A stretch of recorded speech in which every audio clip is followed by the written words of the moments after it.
Hello, আশা করি সবাই ভালো আছেন। তো আজকে দেখাবো কিভাবে আপনারা ইমো অ্যাকাউন্ট ডিলিট করবেন। তো এটার জন্য আপনারা আপনাদের ইমো অ্যাকাউন্টে ঢুকবেন।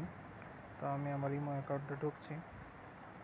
ঢোকার পর এখানে আপনারা এই যে এই সাইডে যে উপরের লেখাটা আছে বা ছবির মতো একটা যে লোগো, এটাতে টাচ করবেন। তারপর আপনারা এখান থেকে সেটিংয়ে চলে যাবেন। সেটিংয়ে যাওয়ার পর এখান থেকে আপনার অ্যাকাউন্ট অ্যান্ড সিকিউরিটি এটাতে যাবেন। যাওয়ার পর এখানে ডিলেট ইমো অ্যাকাউন্ট এটাতে টাচ করবেন।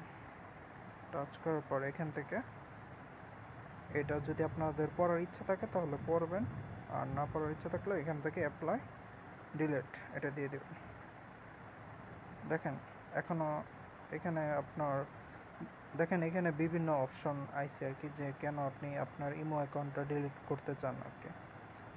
তো আপনি আপনার মতো যে কোনো একটা রিজন দিয়ে দিবেন। আর যদি বুঝতেছেন না যে কোন রিজনটা দিবেন, তাহলে নিচের যে একটা রিজন আছে যে আদার রিজন, এটাতে ক্লিক করবেন। তারপর এখানে আপনি লিখবেন যে how can we can improve, যে কোনো একটা কিছু লিখে দেবেন আর কি।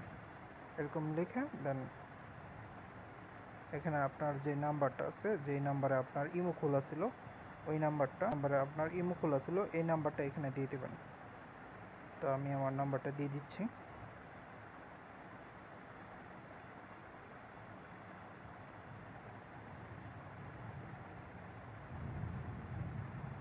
দেখেন 15 কিছু সেকেন্ড কাউন্ট করছে আর কি। আর এখানে একটা নোটিশ দিয়ে নিছে আর কি, আপনারা চাইলে এই নোটিশটা পড়ে নিতে পারেন। এই যে দেখেন এখনও কিন্তু আপনাদের সময় দিছে যে আপনি চাইলে এখান থেকে আপনার এটা ডিলিট করতে পারবেন, আর যদি না চান ডিলিট করতে তাহলে এখানে ক্লিক দেবেন। তো আমি আজকে যেহেতু বলছি যে দেখাবো কীভাবে ডিলিট করে, তার জন্য আপনি এখানে এগ্রি অ্যান্ড ডিলিটে ক্লিক করবেন। তো আমি এগ্রি অ্যান্ড ডিলিটে ক্লিক করলাম। ক্লিক করার পর এখানে ডিলিট অপশন আবার আসছে। তারপর আমি আবার এই ডিলিট অপশনে ক্লিক করব। দেখেন আমার ইমো এখানে কি বলছে যে your account has been delete, আপনার অ্যাকাউন্ট ডিলিট হয়ে গেছে। তো আমি ওকে দিয়ে দেব। শেষ। তো ভিডিওটি যদি আপনাদের ভালো লাগে তাহলে ডিমি স্কাই টেকনোলজি চ্যানেলটি অবশ্যই সাবস্ক্রাইব করবেন। ধন্যবাদ।